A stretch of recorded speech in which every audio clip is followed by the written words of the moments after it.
Selamat sore dan salam sehat.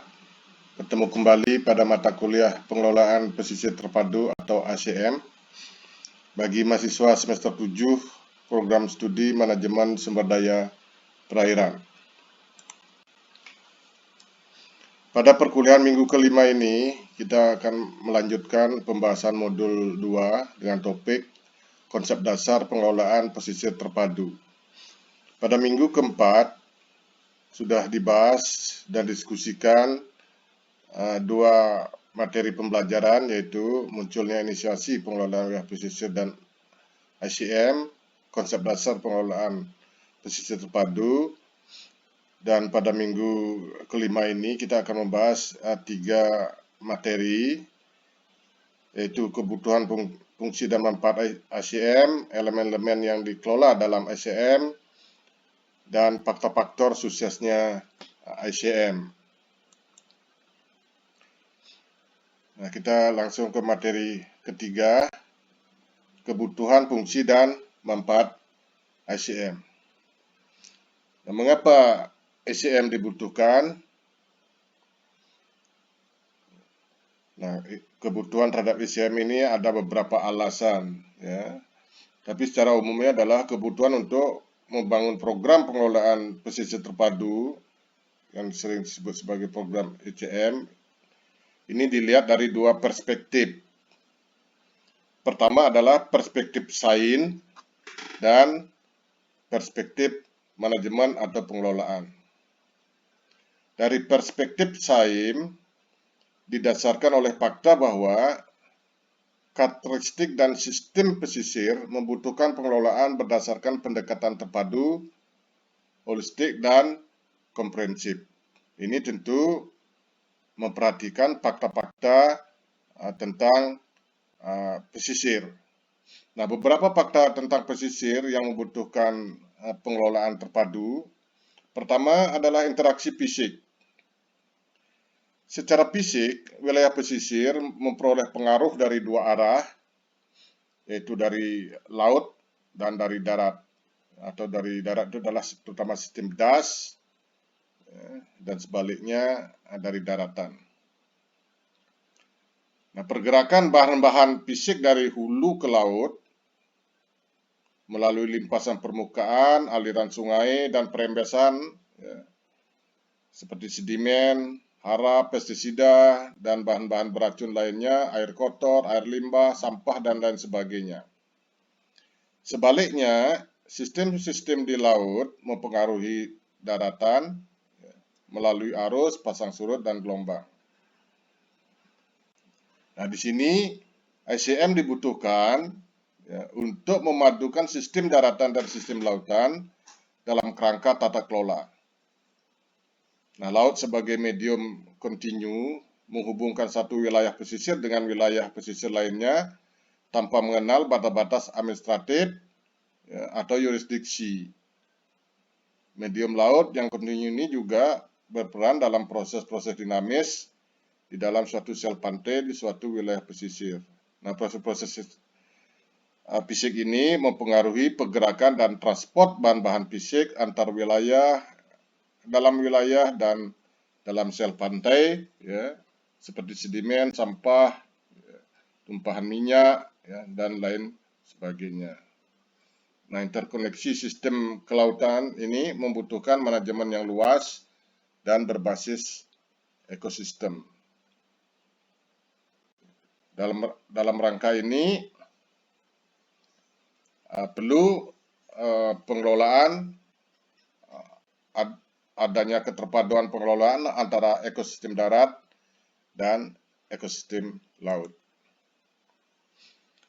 Yang kedua, alasan yang kedua adalah konektivitas biologi. Seperti kita ketahui, individu-individu spesies laut ada sebagai bagian dari jaringan ekosistem yang lebih besar, terhubung dan saling tergantung, seperti terumbu karang, mangrove, dan padang lamun. Nah, konektivitas ekosistem ini menyediakan organisme laut berbagai layanan ekologi seperti penyediaan makanan, tempat berkembang biak, dan pembibitan atau perlindungan dari pemangsa selama tahap perkembangannya yang umumnya rentan pada fase-fase ini. Nah, pentingnya konektivitas laut karena dalam hal misalnya penyebaran larva, ya, ini berpotensi terjadi dalam jangkauan wilayah yang sangat luas. Nah, di sini interkonektivitas sistem ya, membutuhkan manajemen yang luas.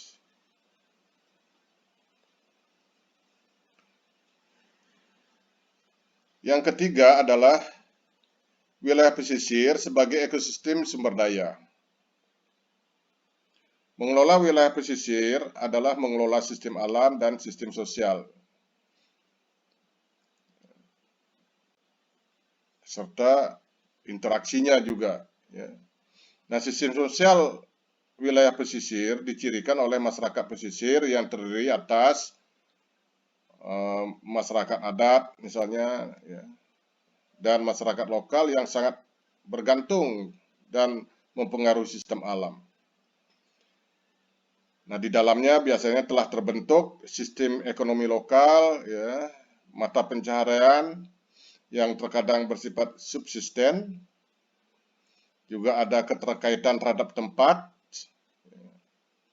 kepercayaan, kearifan lokal, adat istiadat, budaya, dan warisan.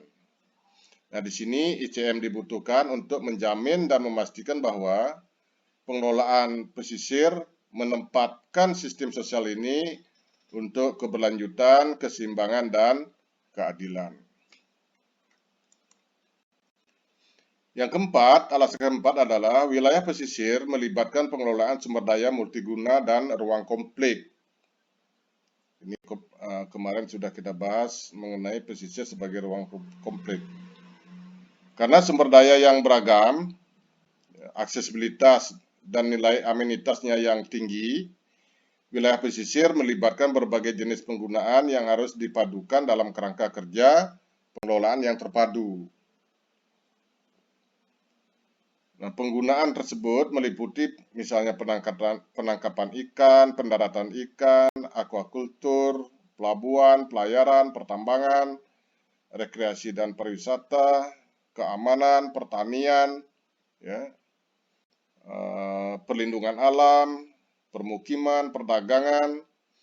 Di sana ada juga kegiatan komersil, industri, ritual keagamaan, dan budaya.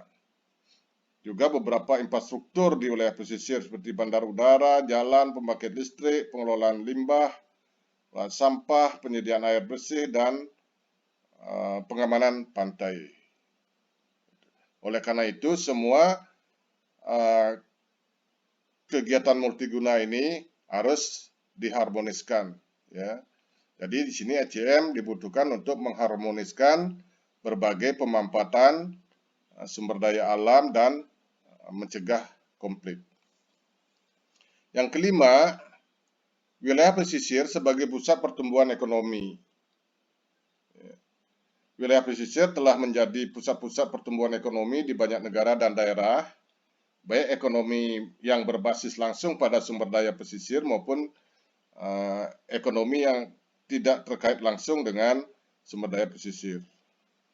Nah, ICM dibutuhkan untuk menjadikan wilayah pesisir pusat pertumbuhan ekonomi yang berkelanjutan dengan mempromosikan pendekatan ekonomi biru atau disebut istilahnya blue economy di sepanjang rantai produksi, distribusi, dan konsumsi.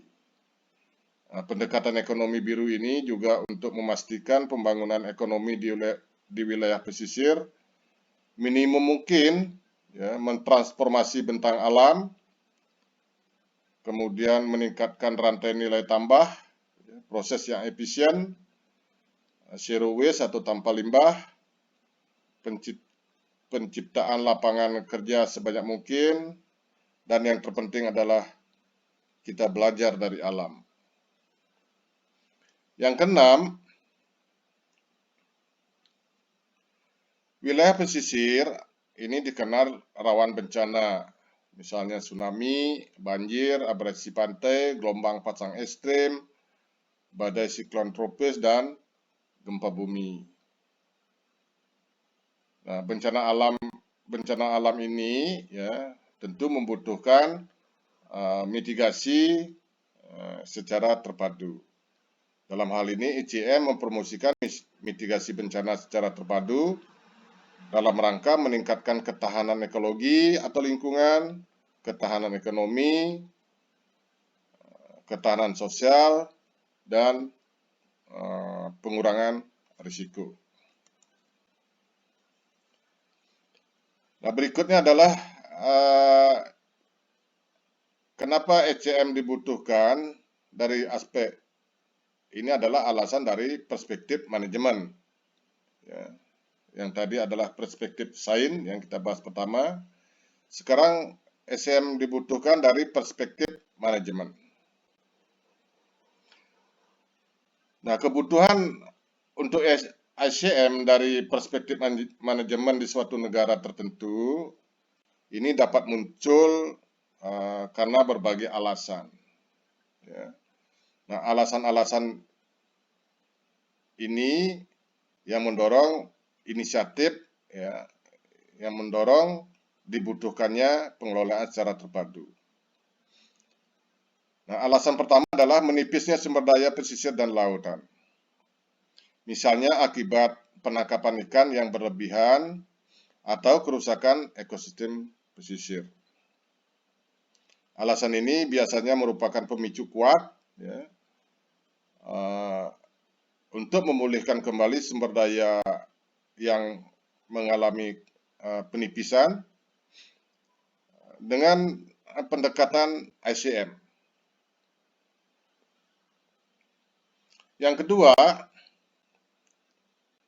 adalah peningkatan pencemaran yang membahayakan lingkungan, kesehatan masyarakat, atau mengancam industri berbasis perairan seperti aquakultur, perikanan, dan pariwisata. Nah, tentu permasalahan ini sangat kompleks. Oleh karena itu, ya, alasan ini juga biasanya merupakan pemicu yang kuat untuk memulihkan kembali sumber daya ya, melalui pendekatan ICM. Yang ketiga, keinginan untuk meningkatkan manfaat ekonomi yang diperoleh dari penggunaan sumber daya pesisir dan laut.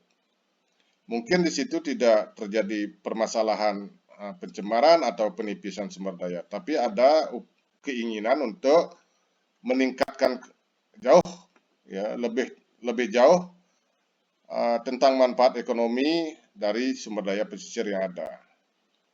Nah, misalnya ada inisiasi pengembangan wisata bahari. Nah, bagaimana supaya wisata bahari di wilayah pesisir ini dapat dikembangkan dengan berdaya saing dan berkelanjutan.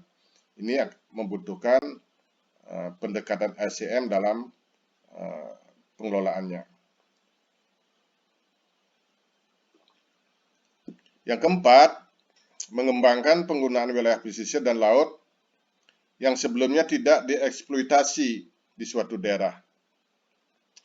Nah, mungkin ini adalah inisiatif ya untuk pemanfaatan suatu sumber daya alam yang sebelumnya belum dimanfaatkan, seperti ekstraksi minyak lepas pantai, ya, pengeboran minyak lepas pantai dan mineral lainnya, budidaya laut, atau bentuk penangkapan ikan baru untuk stok ikan yang belum dieksploitasi. Nah, ICM dikembangkan di sini untuk menjamin bahwa pemanfaatan sumber daya baru yang belum tereksploitasi ini dapat menghasilkan manfaat ekonomi yang optimal serta terjaga kelestarian lingkungannya. Yang kelima, di daerah atau negara maju, ya, ICM dibutuhkan untuk memperkuat dukungan basis sumber daya pesisir dan laut dalam pembangunan berkelanjutan. Di beberapa daerah, pendekatan ICM ini dibutuhkan untuk meningkatkan daya saing destinasi pariwisata atau menguatkan keterpaduan antara sektor pariwisata, industri, dan perikanan.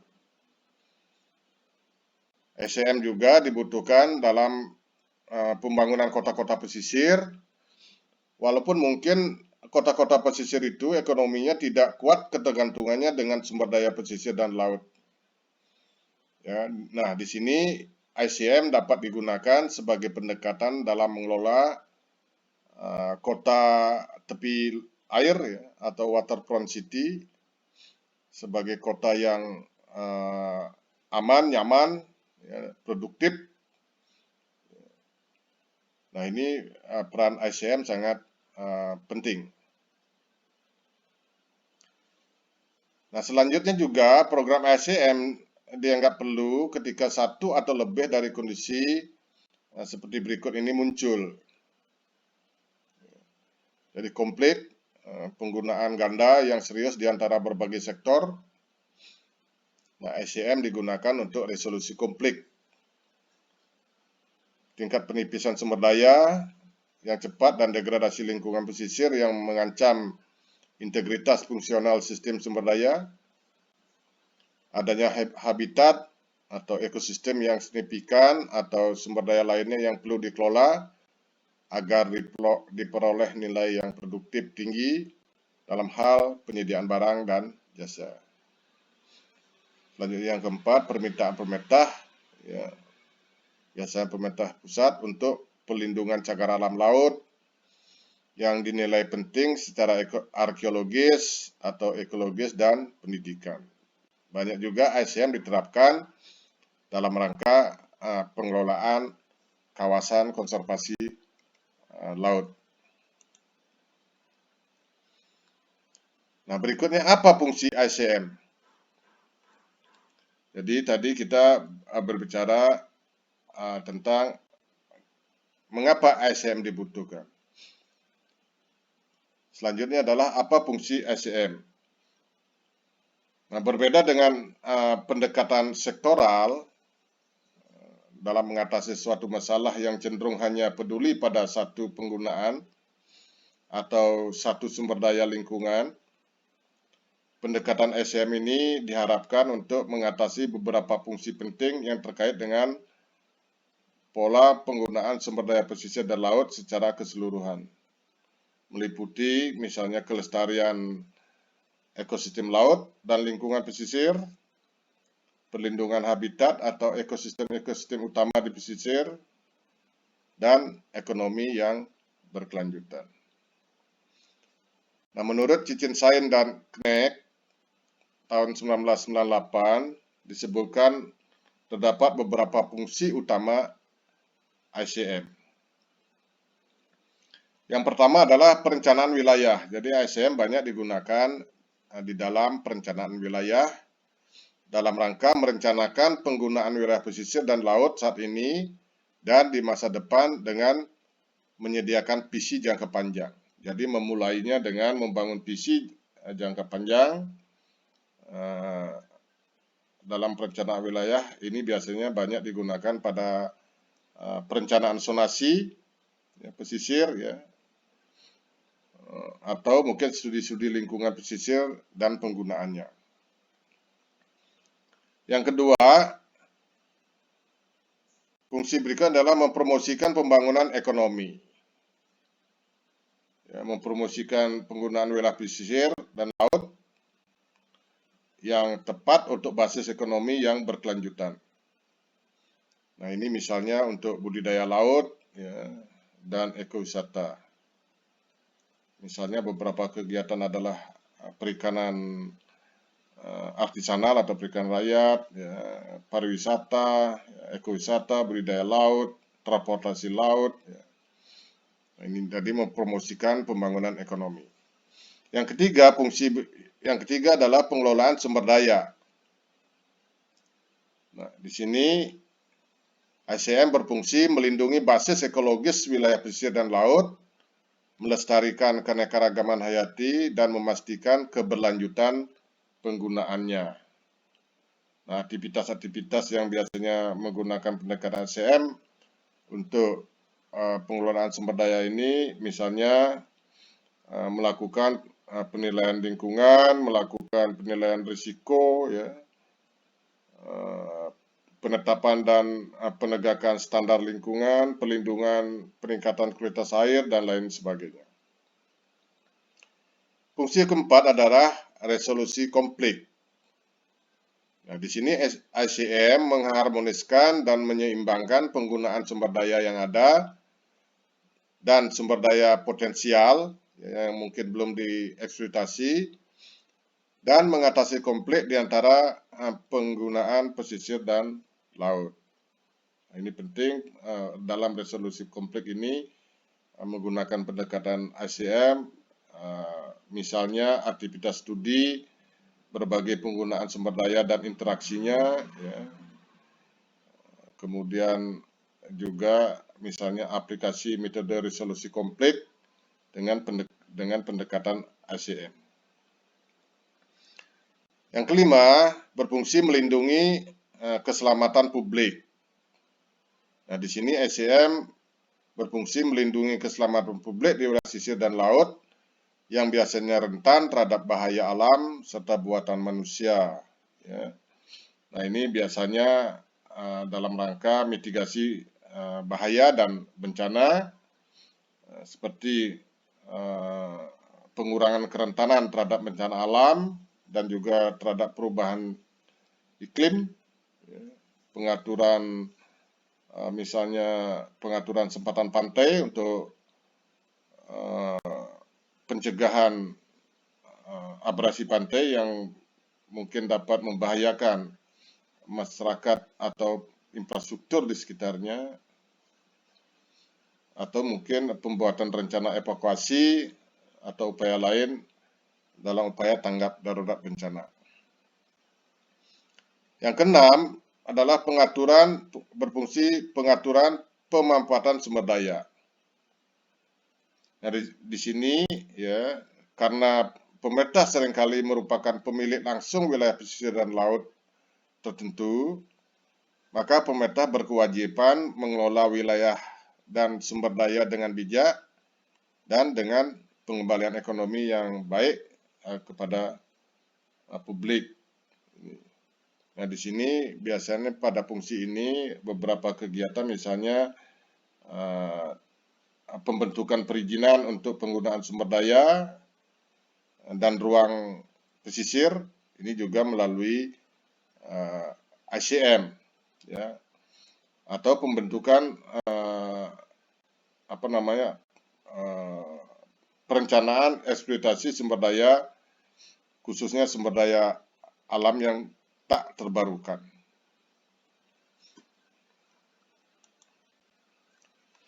Nah, berikutnya, apa manfaat ICM? Sebagai sebuah pendekatan, ICM bermanfaat untuk mengatasi kelemahan, ya. Jadi mengatasi kelemahan dari pendekatan manajemen sektor yang konvensional. Nah, cara-cara ICM bermanfaat sebagai pendekatan pengelolaan terpadu terhadap wilayah pesisir, yaitu bagaimana caranya ICM bekerja sehingga bermanfaat. Ya. Pertama, memfasilitasi pemahaman yang lebih baik tentang keunikan sistem pesisir. Nah, di sini ICM bermanfaat mengingatkan pemangku kepentingan bahwa berbagai sektor yang terlibat harus dapat memastikan keberlanjutan wilayah pesisir karena semua aktivitas mereka mempengaruhi ekosistem yang ada di dalamnya. Kemudian kedua, mengintegrasikan informasi ekologi, sosial, dan ekonomi. Nah, untuk memastikan strategi manajemen yang dirumuskan bersifat holistik, responsif terhadap masalah ekologis, sosial, dan ekonomi berdasarkan informasi yang memadai.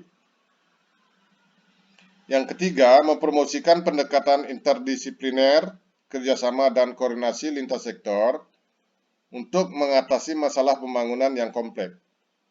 Nah, di sini ICM bermanfaat menghindari konflik dan duplikasi program atau kegiatan oleh berbagai pemangku kepentingan dalam rangka memastikan sistem manajemen lebih efisien dan efektif dapat diterapkan. Berikutnya materi keempat adalah elemen-elemen kunci yang dikelola dalam ICM. Nah, apa sih yang dikelola dalam ICM? Pada intinya, ICM berkaitan dengan pengelolaan wilayah ya, dan dengan interaksi antara berbagai sumber daya dan kegiatan di wilayah pesisir dan laut tertentu. Nah, sebagai pendekatan dalam pengelolaan pesisir, ICM harus mencakup daratan pesisir dan juga perairan pesisir ya, sebagai satu kesatuan karena efek timbal balik keduanya sangat penting dari proses dan aktivitas di kedua area tersebut.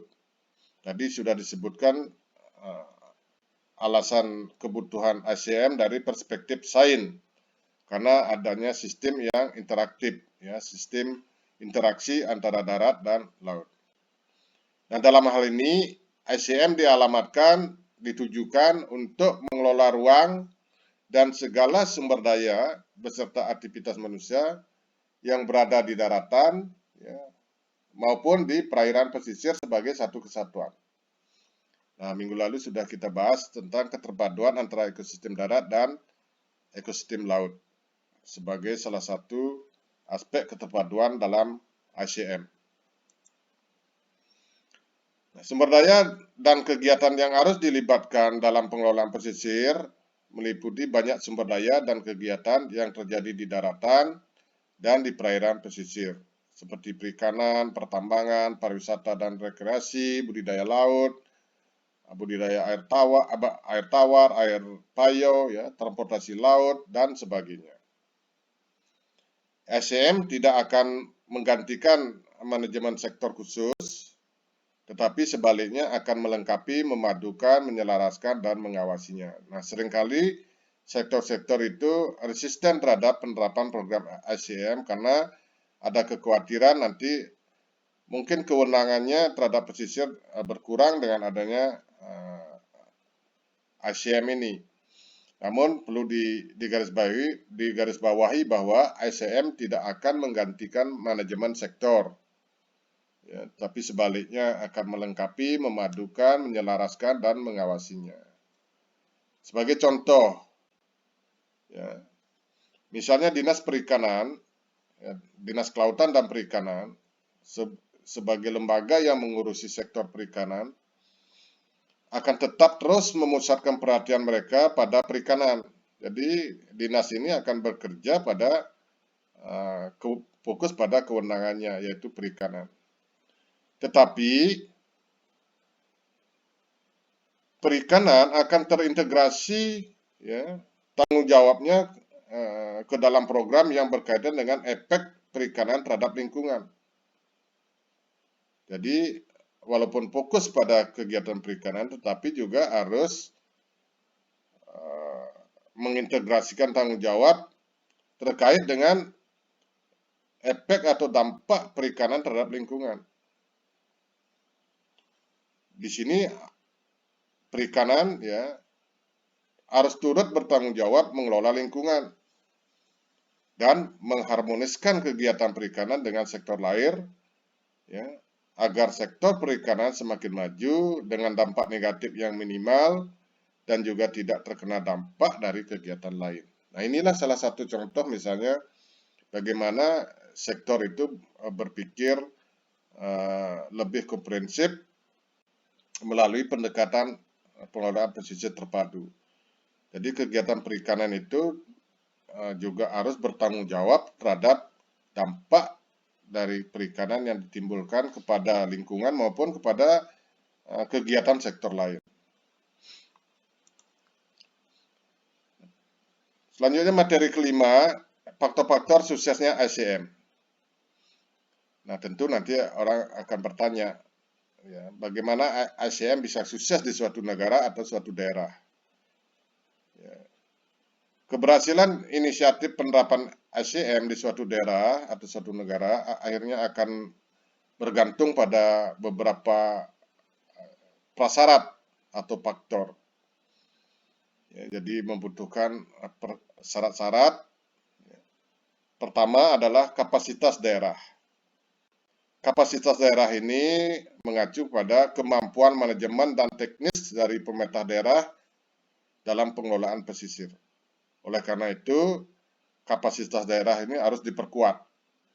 Ya, mungkin melalui pendidikan, pelatihan, ya, atau misalnya pembelajaran dari daerah-daerah lain yang sudah sukses menerapkan ICM. Tanpa kapasitas daerah, khususnya adalah kemampuan manajemen dan teknis, ICM tidak akan berjalan. Yang kedua, yang juga sebenarnya sangat penting adalah komitmen politik. Komitmen politik ini adalah, yang dimaksud adalah komitmen dari kepala daerah, ya, dan juga DPRD. Ya, karena keberlanjutan dan keberpihakan terhadap pengelolaan pesisir ini akan membutuhkan dukungan kebijakan dan berkonsekuensi kepada pendanaan. Yang ketiga, kerjasama antar lembaga.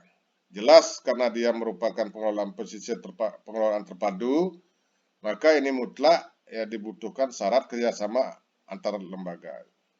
Jadi komitmen dan kesadaran untuk bekerjasama, berkoordinasi, berkonsultasi, dan interaksi antar lembaga, antar dinas, ya, ini sangat diperlukan dalam rangka meminimalkan konflik antar lembaga atau tumpang tindih kebijakan, rencana, dan program sektor.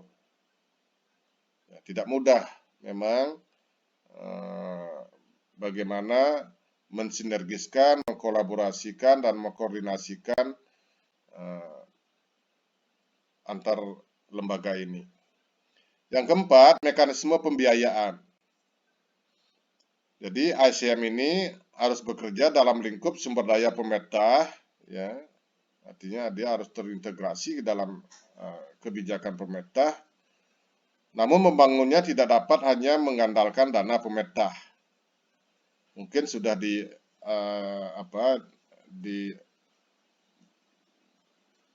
dianggarkan di APBD, ya. Namun tentu kemampuan keuangan daerah tidak akan mampu membiayai program pengelolaan pesisir secara optimal. Oleh karena itu, tentu tetap akan membutuhkan dukungan, memobilisasi sumber daya dari sektor swasta atau dari pembiayaan lainnya dengan berbagai insentif. Yang kelima adalah motivator lokal atau local champion ini. Jadi pengembangan ICM itu memerlukan stakeholder lokal, jadi pemangku kepentingan lokal yang memahami tujuan ICM. Dan juga mereka antusias tentang aplikasi ICM. Motivator lokal ini biasanya sebagai penggerak utama ya dalam meraih keterlibatan berbagai pihak untuk bekerja sama. Jadi membutuhkan penggerak dari pemangku kepentingan lokal. Yang keenam, manajemen sumber daya manusia. Nah, ini adalah masalah paling sulit yang biasa dihadapi dalam penerapan ICM. Sumber daya manusia ini termasuk adalah sumber daya manusia di tingkat pengambilan keputusan maupun staf di pemerintahan. Ya. Karena mulai dari pengambilan keputusan sampai pada implementasi teknisnya, ya, itu sangat membutuhkan pengetahuan, ya, keterampilan, dan juga sikap, sehingga secara keseluruhan kualitas SDM ini akan mempengaruhi keberhasilan inisiatif ICM. Nah, jadi demikian materi modul 2 ini kita akhiri pada minggu kelima ini. Selanjutnya kita akan menginjak sesi diskusi. Terima kasih atas perhatiannya.